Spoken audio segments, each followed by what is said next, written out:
What's up, NFL fans, and welcome back to another episode of the NFL Whip Round. I'm Jeff Hartman, joined by Coach Kevin Smith. Coach, what's going on? What's up, Jeff? Ready to talk some week two? The NFL has been very entertaining through 2 weeks, I have to say. It And I has. I usually feel like it's a lot of sloppy football early on, and there's definitely been some sloppy football, but I've seen some really good games so far. I'm excited about it. I thought this week two slate was awful. Like when we did, I'll pump up the For Your Viewing Pleasure podcast I do with Wesley Coleman every Wednesday, which previews the upcoming games. And we both said this slate of games looks atrocious. There were some good games. There were some good games in this slate, and we're going to talk about it. But I think the overarching theme for me, and as I'm the one that titled the podcast, this is where I went with it, is let's try to avoid the knee-jerk reaction after week two. We'll talk about some 2-0 teams that it might be smoke and mirrors. We might talk about some 0-2 teams that are still really good teams. We'll get there. But before we get to those topics, let's start with, well, this is an interesting one. Let's start with Deshaun Watson and the situation in Cleveland. So Watson has been hit with another sexual assault allegation. He and his attorney both say that there's nothing there and that it's going to be, expunged, whatever. Nonetheless, this one could result in him losing some protections on that $230 million guaranteed contract he signed back in 2022. And those protections only apply to the 2022-2023 seasons, not for 2024.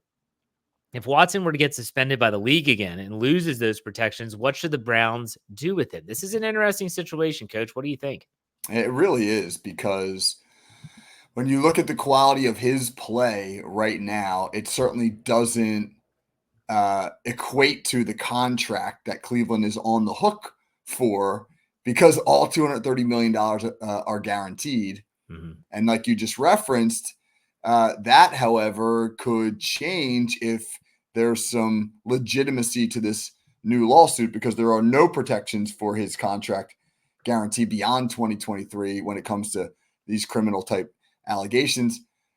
Is there something there? Well, I mean, there have been 23 previous allegations, 23. Yeah. And he settled 22 of them out of court, which basically means he paid 22 people, I'm assuming. I probably shouldn't make that assumption, but that's generally how these things work. That he paid 22 of the other ones to kind of keep their mouths shut. That is a bad look. That is a bad look.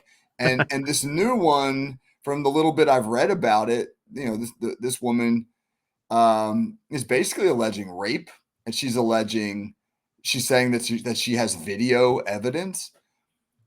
If I'm the Browns, I mean, the question is, if these protections are removed, which essentially means if this becomes a criminal complaint with legs to it, what should the Browns do? Move on, man. If they can get out of that contract, and I don't know what get out of it means exactly, but if they can get out, they should get out, because not only is this a bad look to kind of marry themselves to Deshaun Watson, but it's a bad financial football move. He is not playing anywhere near the worth of that contract. So we talk on this show, maybe more so than we should, about some very controversial topics. Politics have been brought up before. We obviously are talking about these allegations. We've talked about unfortunate passings of players and coaches and things like that. And allegations aside, let's try and focus on football here for a second. You brought it up. What should the Browns do? Get out of the deal. And I agree with you, because outside of the monetary number of the $230 million, there's first and foremost, they're still on the hook for a lot of the money in terms of the salary cap. His hit, he would stay on the books for at least, I think, 2 years after, even if they were to cut him. But my question is he actually playing at a level that people are like, yeah, we would definitely like, think about Ben Roethlisberger and his allegations. We're Steeler fans. In 2010, Ben Roethlisberger was still a really good quarterback. And so the Steelers thought, well, let's stick with him and we'll go through this rough patch because, well, he's a really good quarterback. On Sunday, Deshaun Watson went 22 of 34 for 186 yards, a 5.5 average, didn't throw a touchdown, didn't throw an interception, was sacked twice for a rating of 78.8. That's not awful, but at the same time, you just have to ask yourself, let's go back to week one, the loss to the Cowboys. He finished with 24 of 45, 169, one touchdown, 2 interceptions, sacked 6 times for a 51.1 rating. is he playing to the level that Kevin Stefanski would say, we're going to stick through this? What are your thoughts there? Look at those numbers, man. I mean, the answer there is no. Yeah. No, those are ordinary numbers. Those are the numbers that you could probably get from 25, 26 starting quarterbacks in the NFL right now. Those are not numbers that say this guy's special. This guy is worthy of a $230 million contract. This is not elite play. And I know that what the counter is. The counter is, all right, fine. You move on from him. Now what? I mean, your backup is Dorian Thompson-Robinson. Are you going to hit your wagon? They have Jameis Winston still, don't they? That's true. I forgot about Jameis. How can you forget about Jameis? All right, fine. Are you going to hit your wagon to Jameis? In the short term, it's probably a step back. But moving forward, do you want to hamstring your salary cap with the uncertainty? I mean, this is the 24th allegation. Are there more? I mean, what bomb's coming next? I mean, at what point do you say, hey, this is a problem for us and we're not willing to move forward and carry the weight of that problem? If we can get out of it, if we can remove it, it's worth it to take the short-term step back for the long-term gain.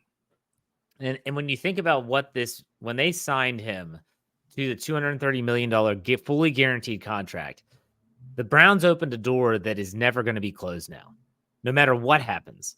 So let's say they cut ties with Deshaun Watson, and an NFL team might be saying, let's say their quarterback, let's use San Francisco as an example, because Brock Purdy's going to get paid soon. And they're like, Brock's going to want a lot of guaranteed money. And the 49ers might say, man, look at what happened in Cleveland with Deshaun Watson. He didn't pan out, didn't work out for them.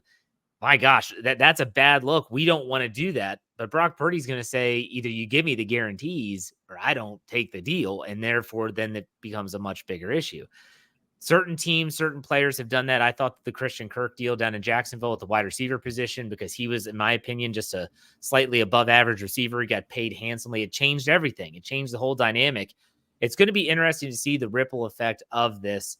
I don't think it's going to change anything when you look at Dak Prescott's deal. He got, what was it? Everything but $9 million guaranteed on his deal. So if you were to predict, though, let's finish this topic with a prediction. How do you see this playing out in Cleveland? The Browns cut Watson at the end of the year and trade for Sam Darnold. I don't know. I mean, but that wouldn't be, no, that's not my literal prediction. And my buddy Coach Stefanski's in a bit of a pickle on this one, no doubt about it. But it does make sense, right? I mean, I think if given the opportunity to make a move like that, where you could bring in a veteran who has shown that in the right system with the right supporting cast and the right coaching staff, that they can rejuvenate their career. Geno Smith did it in Seattle. It's too early, to make that call on Darnold, but it certainly looks like 2 weeks in, he is in a much better situation in Minnesota. Kevin Stefanski last year won football games with 4 different quarterbacks. He's a guy who has shown that he is quarterback friendly, and they got a wealth of talent at the wide receiver position. They don't need Deshaun Watson to be successful. That's true. All right, let's leave the Browns on the back burner now. Let's move to our next topic, which is on the field talk. We're talking about week 2. There were a lot of surprises. The Ravens lose to the Raiders. The 49ers lose to the Vikings. The Lions drop a game, and the Cowboys get their doors blown off at home by the New Orleans Saints. And then meanwhile, Arizona crushes the Rams. Like, there were some games where you're looking at the scores like, how in the hell did that happen? Nonetheless, here's the question. Do we have any idea who is good yet, or is the league still sorting itself out? I don't think you really know until you're about 5 or 6 weeks in. It's still very early, and a lot of teams are working the kinks out. Like the 49ers, you look at them. Brandon Ayuk, who missed the entire offseason, has made very little impact these first 2 weeks in San Francisco. 4 or 5 weeks from now, once he's kind of back up to speed, that offense could look way different. They might be clicking on all cylinders. The Ravens have lost their defensive coordinator and one of their key playmakers in Patrick Queen, and they've been uncharacteristically shaky on defense. You give them a pass week 1 because they're playing out in Kansas City, but on Sunday at home with a lead in the fourth quarter against Gardner Minshew and the Raiders, they gave up points on Vegas's final 4 possessions and lost that football game like that. They're obviously not where they need to be defensively. Is that how it's going to be? Are they just not that good this year? Or do they need a couple more weeks for the new DC and the new personnel to come together? So I think the answer is we don't really know just yet. I think we still have suspicions. I think we suspect that San Francisco is going to be San Francisco and Baltimore is going to be a lot better. But it's too early to make that call. I agree with everything that you said. So I want to go through these teams that we just listed, and I want you to tell me which team is a contender, even though they're starting out the year with some question marks. So let's start with the Baltimore Ravens. Their offensive line, by the way, it's rough. It's rough. Lamar Jackson's running for his life. Max Crosby harassed the hell out of him the entire game, and Derrick Henry is not doing hardly anything in that offense. Everyone's like, oh, here we go. King Henry is in Baltimore with Lamar Jackson. It just doesn't look like a good fit right now. And I'm sure that they'll try to figure it out. But let's start with the Ravens. Are they going to be contenders at season's end, or do you think this is a sign that they have bigger issues? Well, I think the Ravens of all the teams that you're likely going to mention, I think the Ravens have the greatest sense of urgency to figure it out fast because the AFC is deep. They're already 2 games down in the division with the Steelers getting off to a 2-0 start. And like you said, Baltimore has been traditionally built from the inside out. They've been just so good up front on both sides of the ball. And then they go find these fast skill players to threaten teams on the outside. If they don't have that dominance up front, and given the fact that they lost, like a Marquise Brown in the offseason and some of that speed on the edge, then they might not be as the Baltimore that they've been the last couple of years. That's a team to keep an eye on. What about Cincinnati? They're 0-2. They went toe-to-toe with the Chiefs in Arrowhead, and I thought they were going to win the game, but the last-second Butker field goal ends up winning it for Kansas City. What do you think about Kansas City? I'm sorry, with Cincinnati. Yeah. I think Cincinnati is a case study in you got to win the games you can win in the NFL because they lost that week 1 opener at home to New England. That is a bad loss to a team, that had won 5 games last year. You get week 1 at home, knowing you got to go on the road to Arrowhead in week 2, you got to win that first game. So Cincinnati, yeah, they have had some epic battles against the Chiefs over the last several years, and they seem to be able to turn in great performances against some of the elite teams, but then they have these clunkers against middle of the road teams. And that's not a good recipe either, right? You look at the AFC North, and again, the Steelers are 2-0 at the top of the division. Pittsburgh hasn't been great by any stretch of the imagination, but they had 2 games to start the season at Atlanta, at Denver that they could win. 2 games that when you look at them, you say, hey, those are winnable games. And they win them both.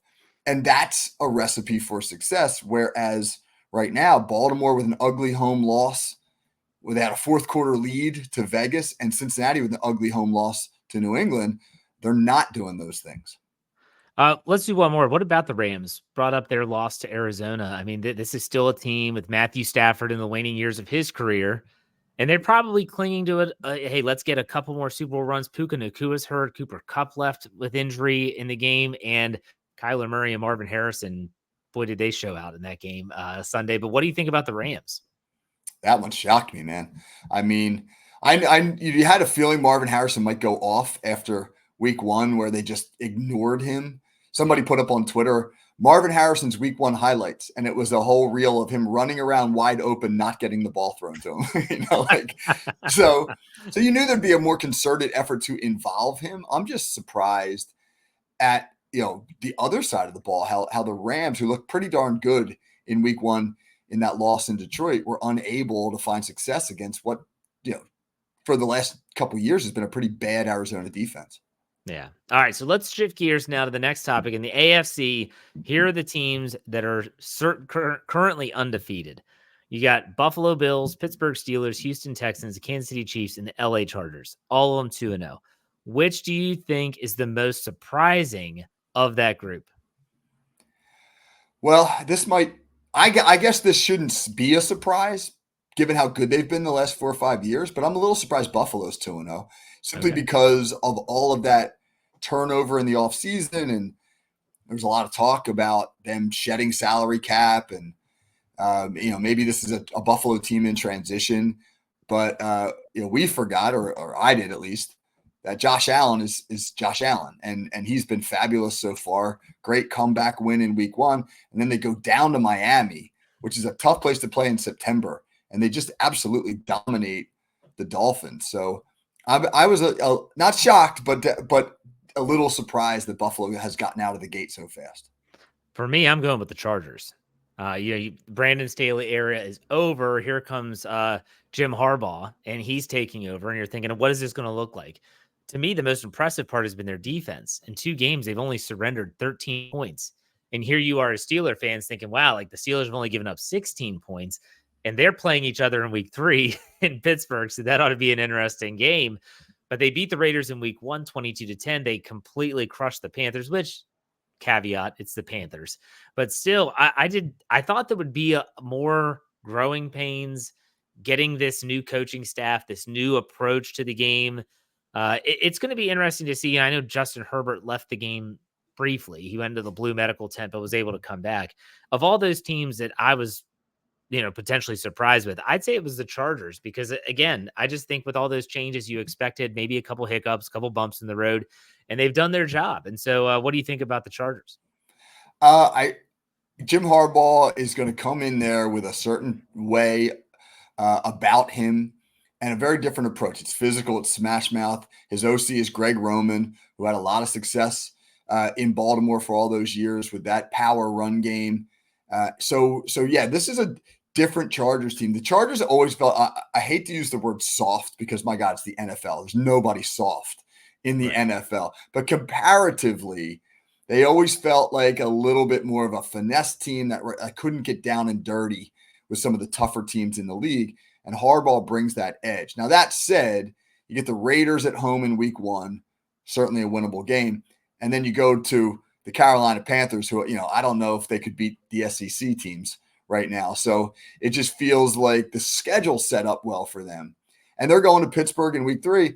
And that's a game where both teams are now facing the best team that they've seen so far. And I think the winner of that Pittsburgh LA game and the one that goes to 3-0 is now going to kind of enter the conversation in the AFC of like, hey, man, maybe this team's for real. I did not know that Greg Roman was out there as the OC now. Yeah, he's the OC, yep. Which makes sense now. J.K. Dobbins is out there. I think Gus Edwards is out there. It's like basically recreating the Ravens offense out on the West Coast. This is interesting. Oh, okay, very good. All right, let's go to the 4th topic. Same question in the NFC. The undefeated teams currently include Philadelphia, who, as the time that we're recording this, we recorded this on Monday, they have not played their second game yet against the Atlanta Falcons. The Minnesota Vikings, shockingly, sorry, I didn't want to tease that. The Saints, Tampa Bay Buccaneers, and Seattle are all undefeated. There's a lot of options here for the biggest surprise, Coach. Which way are you leaning? Can we go all the above? Not excluding Philly. Philly's not a surprise. And they might have a loss by the time this airs, but you never know. I doubt it, but still. All right, I'll go with New Orleans. Not because they're 2-0. Actually, yeah, because they're 2-0. Because did week 1 again? Caveat it. It's Carolina. They put up 47 points, and you go like, hey, that's impressive. But the Panthers may be historically bad. But then they go into Dallas on Sunday and shellac the Cowboys and score 44. They've scored 91 points in 2 games. This is an unbelievable statistic. The Saints scored points on their first 15 drives of the season before a Derek Carr interception, like late in the 3rd quarter against Dallas, ended that streak. They scored points on their first 15 drives. I've never heard of anything like that. I don't know what the record is, but that feels like a record. Yeah. I mean, Alvin Kamara it felt like he was done last year. He's always injured, and They couldn't find ways to get him productive. He's been phenomenal. 150 plus rushing yards and 4 TDs in each of the first 2 games. One of the first players in history to ever do that. So Clint Kubiak, who's a guy I really kind of wanted as the Steelers OC, has come in, coming from that San Francisco system, and just absolutely ignited that offense. I'm sure they won't be able to keep up this pace, but I'm stunned because to me, the Saints felt very ordinary looking at them before the season. I'm going to go with Minnesota. You said the Saints, which absolutely I agree with, but Minnesota, I mean, think about Sam Darnold. This guy's bounced around the league already. He's still a young guy. And everyone always says, like, he's going to look great in the preseason. He's going to struggle in the regular season. And you think that they're eventually going to turn to JJ McCarthy. Like, at some point, they're going to transition to him. But he gets hurt, knee injury, done for the year. So it's you're hitching your wagon to Sam Darnold. Of all people, seeing goes Sam Darnold. And what does he do? I don't know. He just wins the first game. That's the Giants. Take it with a grain of salt. But then they beat the 49ers. And I think the most impressive thing about the Minnesota Vikings for me is not necessarily Darnold. He's making the plays. When you have Justin Jefferson, I mean, sometimes you just have to put it in the vicinity and he'll find it and catch it. Just like kind of like George Pickens with the Steelers. But at the same time, it's their defense. They've been doing it with really good defense. I don't think we've given the Minnesota Vikings defense enough credit. That win over the 49ers was really a wake-up call for me because I was a guy that when McCarthy went down, I said, hammer the under of I think 6.5 wins. And now they're already at 2. Now things could fall apart and the wheels could completely fall off and they could collapse and no one would say they were shocked. But that team to me is the biggest surprise. And Kevin O'Connell's doing a great job. Would you agree?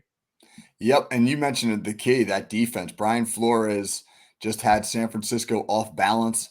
They gave up a lot of yards. I think San Francisco had 399 total yards, but only 17 points. So obviously they clamped down, when they needed to. And it's a really good combination right now because you got Flores running a stout defense and then Darnold, a quarterback who has struggled throughout his career, but is now in a QB-friendly system surrounded by an embarrassment of riches at the skill positions. So I think Minnesota's in a pretty good place. And with Jordan Love hurt and the Lions not getting out of the gate particularly fast, that division may be there for the taking. Yeah. And, we said Philly was not really a surprise, but neither was to me Tampa Bay. I thought Tampa Bay had a good roster. Yep. Baker Mayfield seems to have a new lease on life, at least his professional football life down there in Tampa Bay. He signed that new contract before free agency, meaning he wanted to stay there. Mike Evans did the same thing. I think Tampa Bay is going to be in the mix for that NFC South the entire year. They're not going anywhere. It could be a 2-horse race between the Saints and the Buccaneers, and then Seattle, but their new coach up there in the Great Northwest. What is it? McDonald, I think is his last name. Mm-hmm. They're doing a good job. They're winning games that they should, and they beat the Broncos last in week 1. Bo Nix's debut in Seattle. They find a way to beat the Patriots in overtime here in week 2. So any other of those teams did you want to mention? No, but you use the term find a way. I think that there are among this group some find a way teams. Yeah. And you got to be that in the NFL, man. The talent disparity between teams in the NFL is not nearly as great as it is at the lower level of football. I mean, Alabama and Georgia and Ohio State, those teams, they're going to walk on the field and be significantly more talented than probably 95% of their opponents. That's just not true in the NFL. So it takes great quarterback play. It takes great coaching. And then it takes a find a way culture. Sometimes you just got to figure out how to get across the finish line with one more point than your opponent. Yeah. And these feel like some of those types of teams. Absolutely. All right, let's go to our last topic here. The Packers, they win. They beat the Colts. They ran the football 53 times and threw it just 14 with Malik Willis on Sunday. He was the quarterback. The Saints ran it 39 times and threw it just 16 in their upset of the Dallas Cowboys. The Steelers ran it 36 times when they beat the Denver Broncos. The pass run ratio in the NFL is tilted heavily towards the pass in recent years, but are we seeing a run game renaissance in 2024? Coach, this is something we've talked about on this show going back to last season, where you always said, when you kind of had the foresight to say, I think that the NFL is slowly going to go back to a run style offense because everyone's geared towards the pass and you want to get those smaller players out there. Do you see that happening, or is this just kind of like a blip on the radar? No, I definitely see it happening. Look at the personnel groupings that offenses are using in the league right now. And yeah, I mean, we'll do a quick history lesson, right?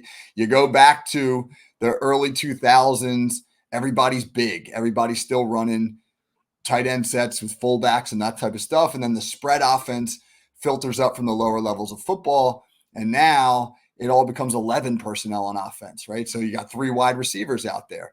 And so what do defenses do? They get lighter. They get quicker. They prioritize edge rushers. They prioritize cornerbacks. Linebackers get devalued. Safeties get devalued. And the league's like that for a while. But over the last couple seasons, increasingly, you look at offenses and they're using 2 tight end sets. They're using 3 tight end sets. The Steelers ran a formation against Atlanta in week 1 where they had 4 tight ends on the field. So the offenses are getting bigger because they feel like they can bully some of the lighter personnel that defenses have trended towards over the last several years. And so there's that. And then if you look at the teams that overwhelmingly ran the ball on Sunday, it's one of 2 things. It's, they're protecting their quarterback, which is what Green Bay was doing with Malik Willis, and maybe the Steelers to a lesser degree with Justin Fields, or they're getting big leads like the Saints and then just taking the air out of the ball and running it to death. So I love it, man. I'm a run guy. I love the run game. I think that that's the best formula for winning football games. So I'm happy to see it in the league right now. Did you see, I don't know if you saw this or not, that there was a play, it was a pass call. You brought up that Green Bay was in the blurb there. It was a pass call, and Malik Willis chose not to throw it, and he ran it. And they asked why. And it was because the center puked on the football. Yeah, that would make it a little slippery, I guess, when you have to throw it. I was like, I'm not throwing that ball. That is awful. No, but seriously, I think that it's I'm hoping that it's finding a level of equilibrium. I hope that, you have the pass happy, the run heavy.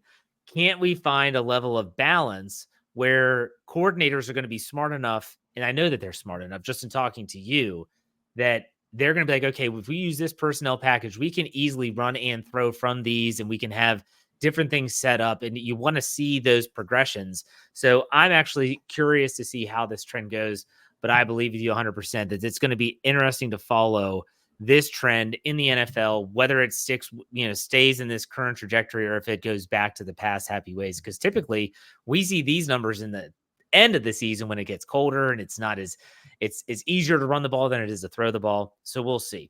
Let's finish this up with a player profile. This is a tough one. It's Tua down in Miami, and he suffered another really scary concussion on Thursday Night Football.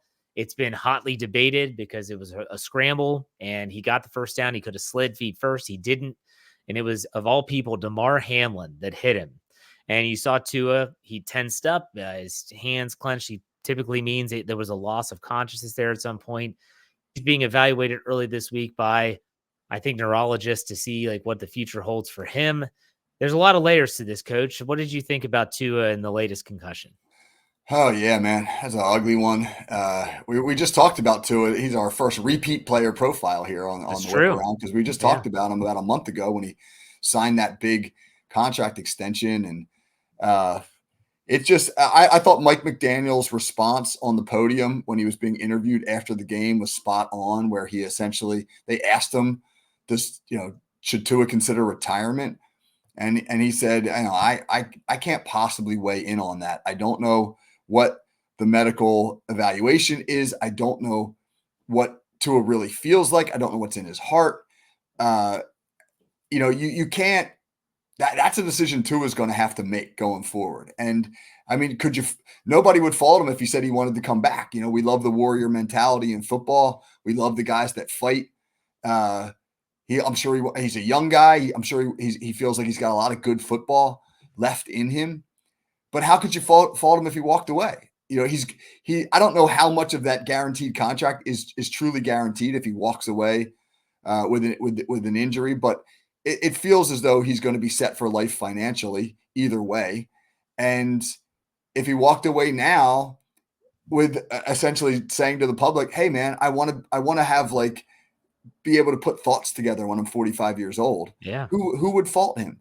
So I mean, this is one where I think like whatever Tua Tagovailoa decides, I mean, the public should say, hey, that's the right decision because he made it considering what was best for him.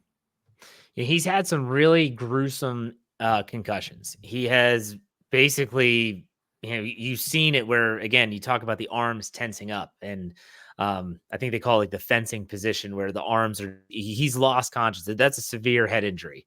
But not every concussion is the same. I think sometimes people forget that. It's just like any type of other injury.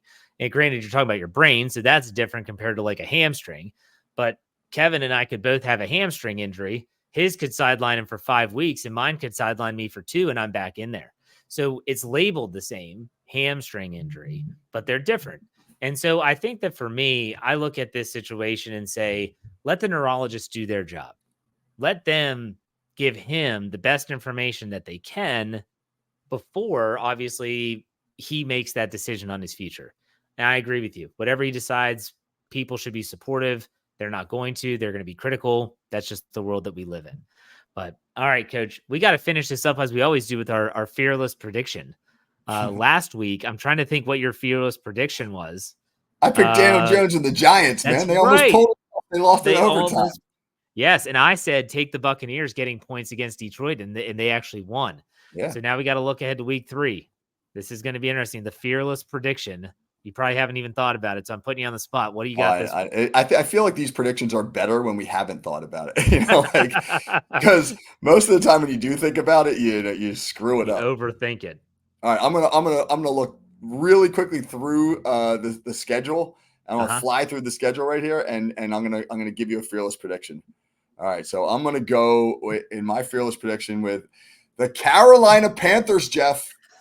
No, I'm kidding. I'm not that crazy. I was gonna say. No. All right. I'll take the Cardinals to continue the hot streak at home to knock off the Lions.